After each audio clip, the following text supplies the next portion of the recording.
Hello, ladies and gentlemen. Welcome to Triple N Media. I am Dr. Nik Nikam. I've been a cardiologist at the Houston Medical Center for more than 40 years.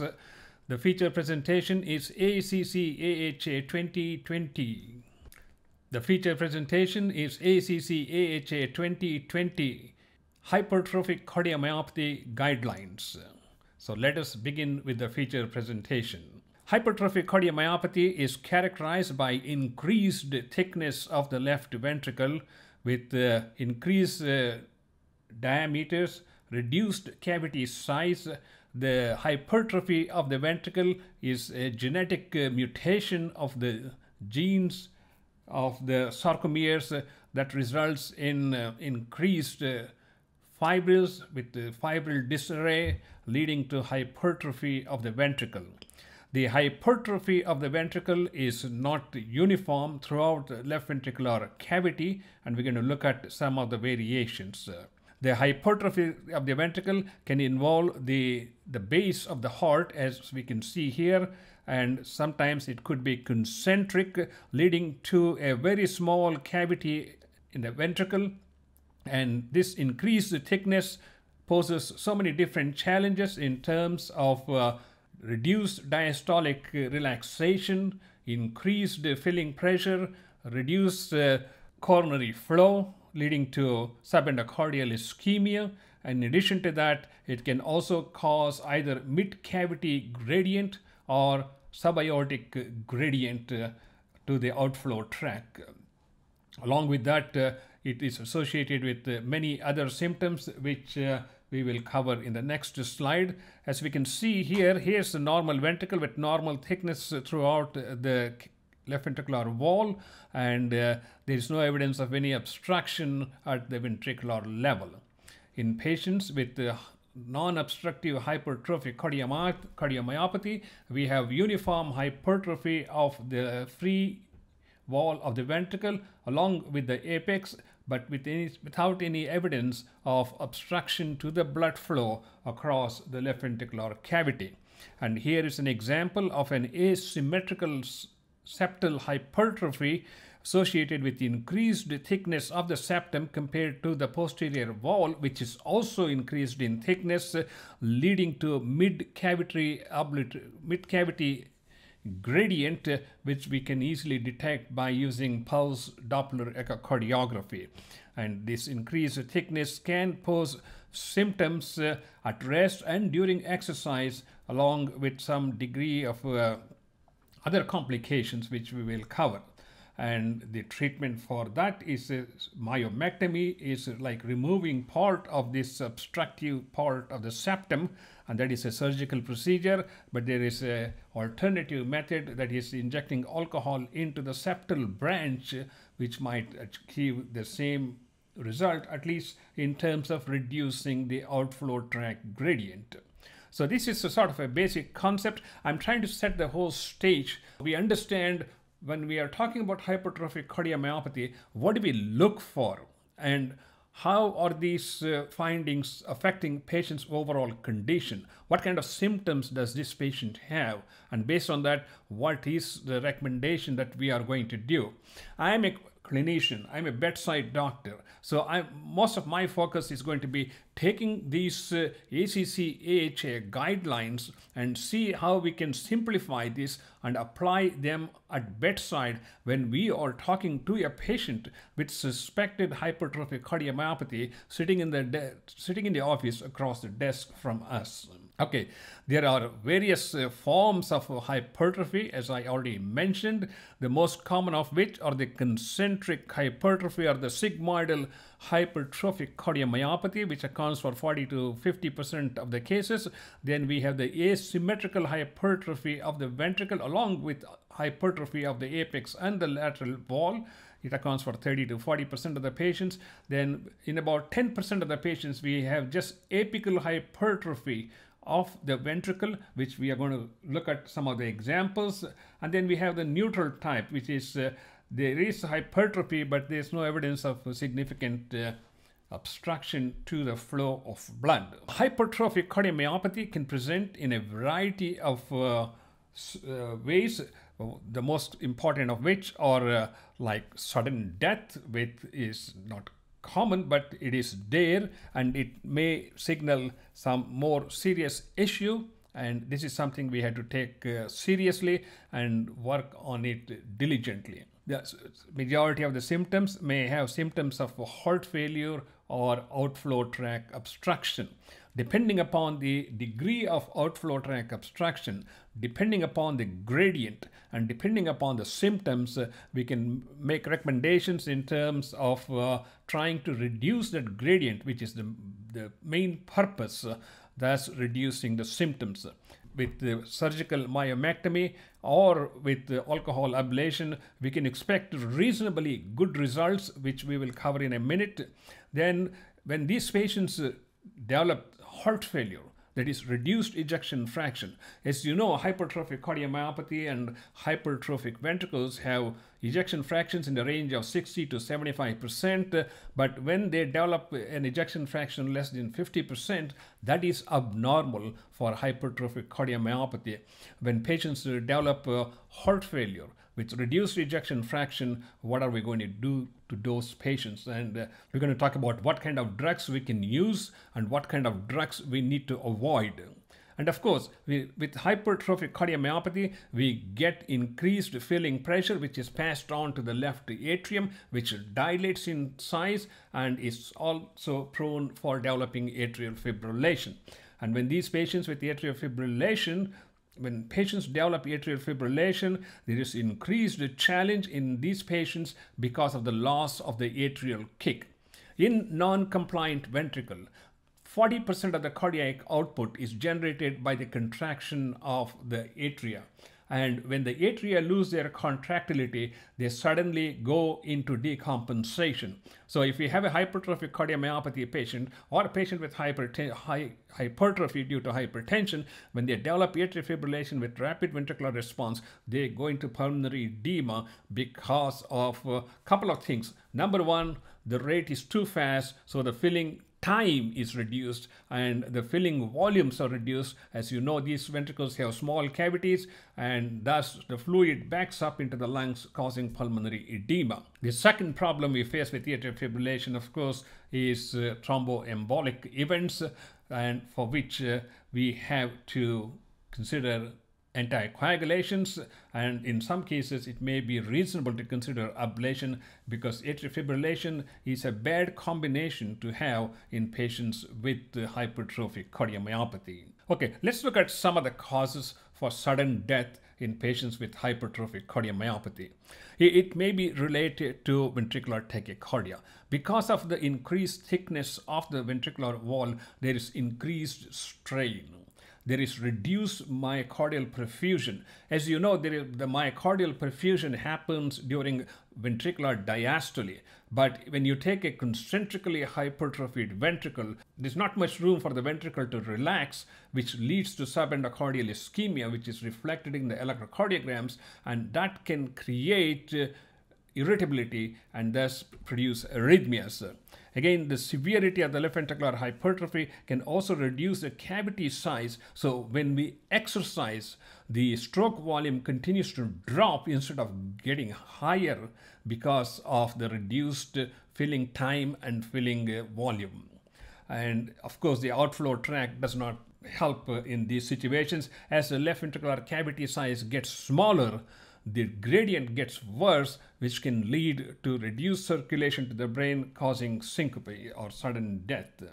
And of course, we also need to look for family history, because patients who have family history of hypertrophic cardiomyopathy, they may have history of sudden death in the family.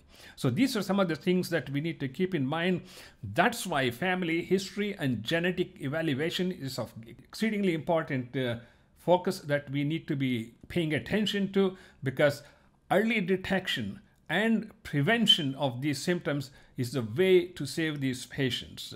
On auscultation, we may hear a systolic murmur, and we can feel left ventricular heave if they have significant left ventricular hypertrophy, and we can easily palpate their apex. Most significant would be a systolic murmur related to the gradient across the outflow tract. you rarely see right heart failure unless we have some other associated problems with this patient. The electrocardiogram can show tachycardia and also significant increase in voltage, probably the maximum voltage you would see unless you're dealing with a patient with WPW. And this voltage is associated with 4 to 6, 8 millimeters of ST depression and T-wave inversion. So these are suggestive of significant subendocardial ischemia related to the ventricular hypertrophy, failure of relaxation of the ventricle. As a result, there is diminished blood circulation to the subendocardial regions of this hypertrophied ventricle, which leads to subendocardial ischemia. It doesn't necessarily mean, they have coronary artery disease. This is just supply and demand issue in terms of the myocardial thickness. Echocardiography is the gold standard in diagnosing patients with hypertrophic cardiomyopathy. We can look at the left ventricular thickness of the septum, the posterior wall. We can look at the left ventricular cavity dimension. We can measure the left ventricular ejection fraction. We can look at the left atrial size. We can also look for the systolic anterior motion. Here you can see that the entire thing is the septal thickness. And there is also some degree of posterior wall hypertrophy. We can look for pericardial effusion. Most importantly, we measure the gradient across the outflow tract.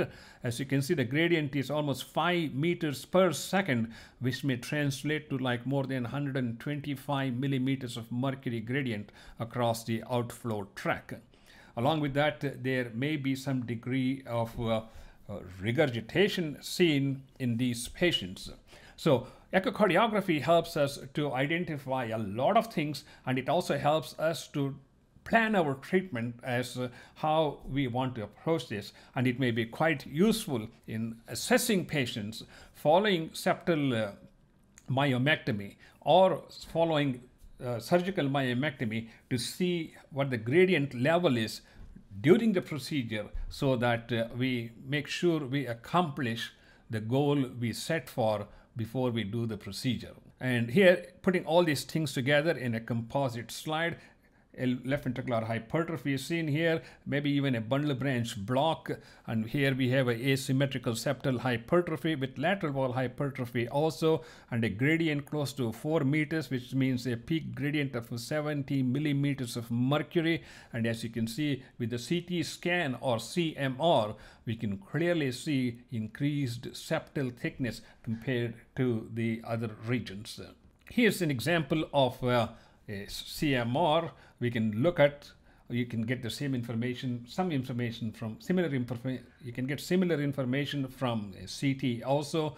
Increased thickness 2 centimeters, and as you can see, there's also apical thickness, but we don't see any evidence of septal thickness, so there's no sign of an obstruction unless we see like a intracavitary obstruction because of the increased septal thickness.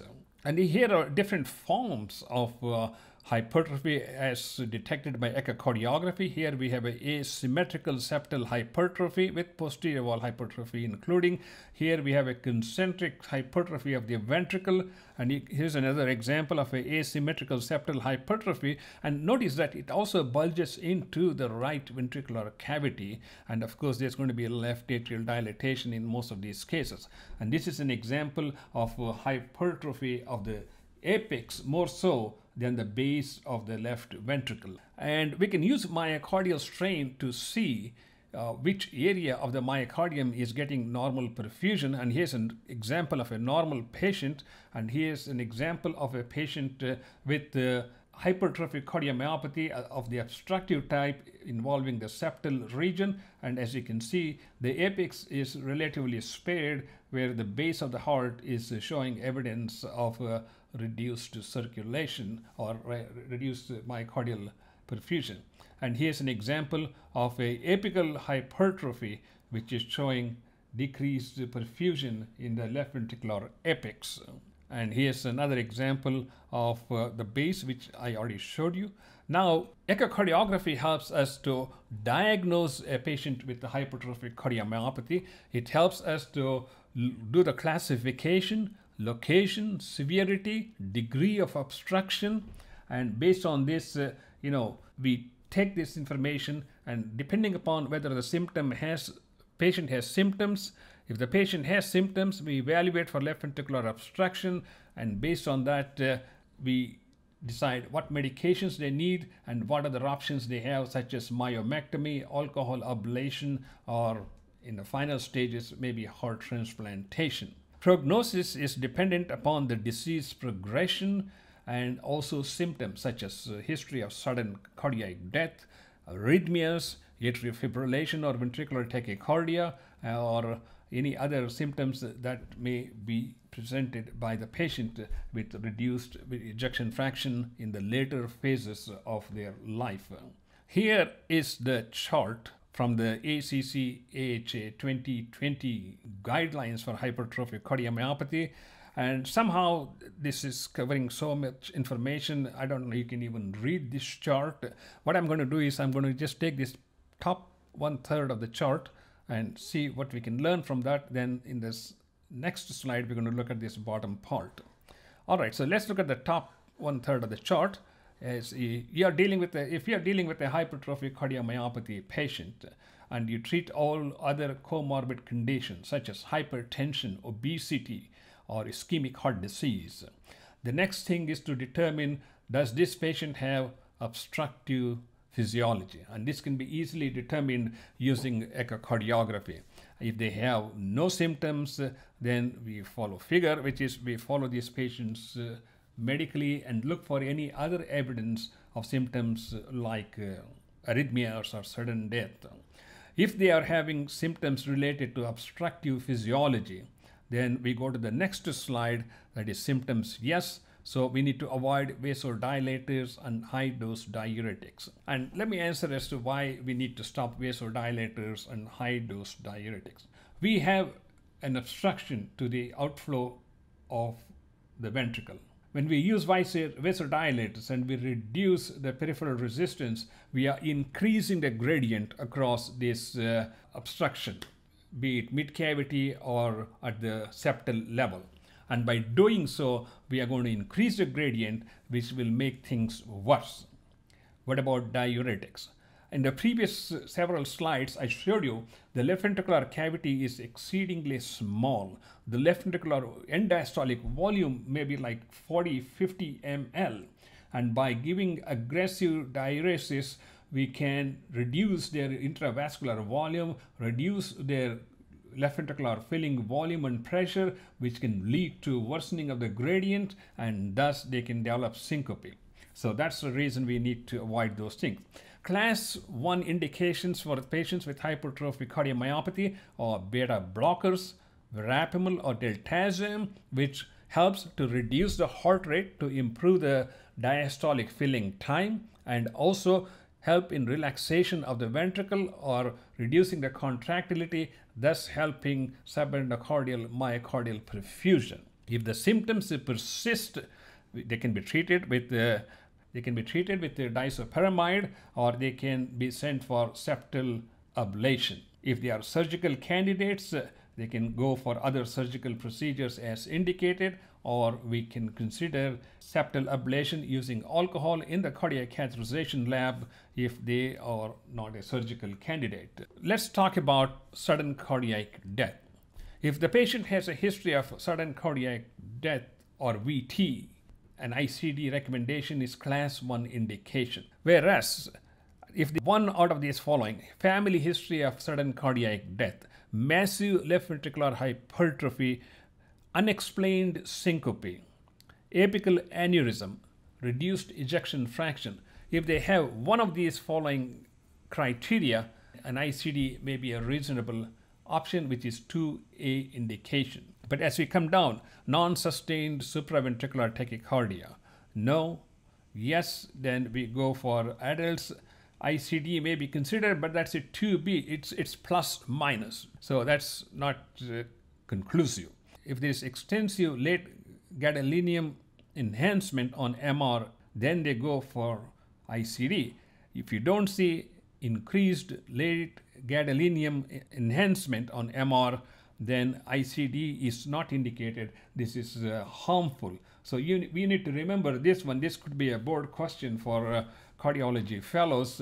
When you do not put an ICD in a patient with hypertrophic cardiomyopathy, that is, if a patient has no significant evidence of late gadolinium enhancement and has no significant arrhythmias, then that's not an indication to put an ICD. So again, this chart is very complex, but we'll see how we can deal with this. Here it talks about hypertrophic cardiomyopathy. If they have symptoms, yes, then you follow the previous chart I showed you. And if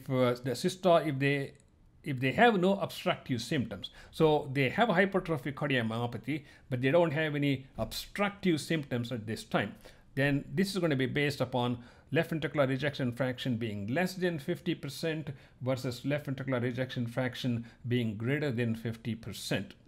And if the left ventricular ejection fraction is less than 50%, we treat them like we normally treat heart failure with reduced ejection fraction with ACE, ARBs, beta blockers, and MRAs, RNEs, and the other things that we use for heart failure patients.